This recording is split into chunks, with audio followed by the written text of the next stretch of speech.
Bom pessoal, o nosso próximo passo aqui no estudo da dinâmica na física é estudarmos o plano inclinado.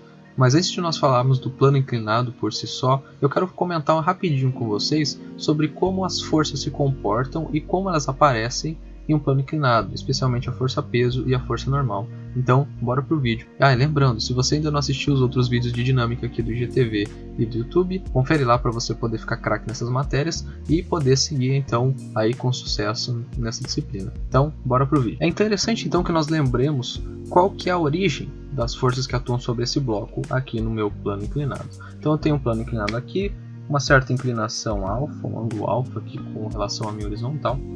E eu preciso lembrar então da natureza das forças que agem sobre esse corpo. A primeira força que atua é a chamada força-peso. A força-peso, então, ela é uma força devido à ação da gravidade sobre o corpo. A força gravitacional faz com que o corpo possua uma força-peso apontando sempre ao centro da Terra. Então esse ponto é importante. A força-peso, ela sempre aponta ao centro da Terra. Se eu estiver falando de um plano, assim, uma superfície lisa, retinha, então se eu tivesse um bloco aqui, a força-peso ela estaria para baixo, certo? Apontando então ao centro da Terra, já que a Terra é redonda. A Terra é redonda, então a gente precisa que essa força-peso ela aponte para baixo, apontando assim ao centro da Terra. Se a gente imaginasse que fosse uma esfera, né? Apontando aqui ao centro da Terra. Agora, quando a gente está falando no plano inclinado, isso muda? Não, isso é a mesma coisa, sempre apontar para o centro da Terra. Só que se a gente imaginar que eu tenho uma esfera, ó, então aqui a esfera é minha Terra e ela aponta para o centro da Terra, não faz sentido pensar que ela vai apontar exatamente para baixo na vertical? Por quê? O que muitos alunos fazem? Eles colocam como se a força-peso ela fosse aqui, ó, perpendicular à minha superfície.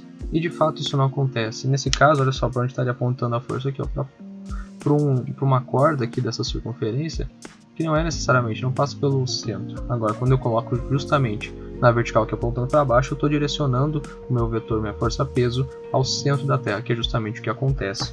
Esse vetor aqui, ele existe também, assim como um outro vetor, que é esse daqui na horizontal. Não é necessariamente um vetor, mas esse aqui é o que a gente chama de componente da força-peso em Y e a componente da força-peso em X. O último vídeo aqui do canal foi sobre decomposição de vetores e a gente ensina como encontrar essas componentes dado um vetor P aqui. O último passo importante aqui sobre a força-peso é que esse ângulo alfa aqui, ele vai ser refletido aqui, ó, dentro entre a força-peso e a força P de Y. Então se eu desenhar aqui, dando um zoom aqui do ladinho, eu vou ter então aqui a minha peso em Y, a minha peso em X, e aqui então a minha força-peso.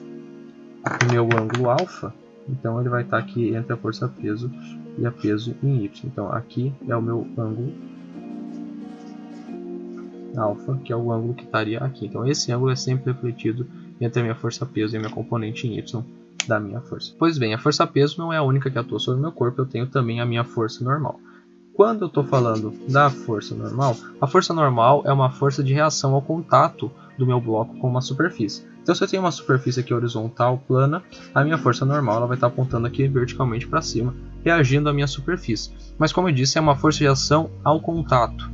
Então se eu tenho uma superfície plana, a normal vai estar sempre perpendicular a ela. Da mesma forma que se eu tenho uma superfície inclinada, a minha normal ela vai estar perpendicular aqui à minha superfície, no caso ao meu chão.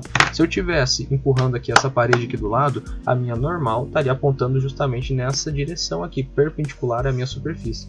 Então a normal ela é sempre perpendicular à minha superfície e nesse caso a minha força normal ela aponta para cima, perpendicular a essa superfície. Por que então é importante eu descobrir as componentes do vetor e por que é importante aquele vídeo de decomposição de vetores que nós vimos na última aula? Então se eu pegar aqui a componente Y do peso, eu consigo comparar com a componente N do peso, porque se nós desenhássemos aqui o nosso bloquinho, eu teria aqui a componente Y e aqui a minha componente normal. Percebe que elas estão na mesma direção?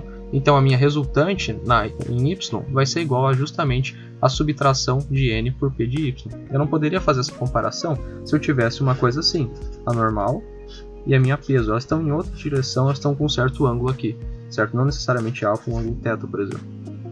Então eu não consigo fazer essa comparação. Agora quando elas estão na mesma direção, a comparação entre elas, a diferença entre elas, a resultante, vai ser simplesmente a diferença entre uma e a outra. Já a componente x eu lido normalmente com algumas forças podendo ser uma força de tração de uma corda, podendo ser a força de atrito que acontece aqui. Então eu tenho aqui para trás uma força de atrito. Então dessa forma, se eu desenhar aqui o meu bloco, eu vou ter aqui a força de atrito e aqui a componente do peso em X, por exemplo. Eu poderia ainda ter aqui junto uma tração da minha corda. Tudo isso atuando sobre esse bloco na mesma direção. Então quando as forças, os vetores das minhas forças, estão na mesma direção, eu consigo compará-los mais facilmente, certo? Não preciso lidar com o ângulo aqui. Então é para isso que é importante a decomposição de vetores. E mais que isso, o importante desse vídeo, antes de nós falarmos do plano inclinado em si na próxima aula, é você entender que a força-peso ela sempre aponta ao centro da Terra, da forma que eu vou ter as minhas componentes em Y e em X, aqui na minha horizontal e na minha vertical, para poder comparar com a minha força normal, que ela sempre está perpendicular à minha superfície. É sempre uma força de reação ao contato, portanto perpendicular à superfície. Então, para comparar normal, a componente Y do peso.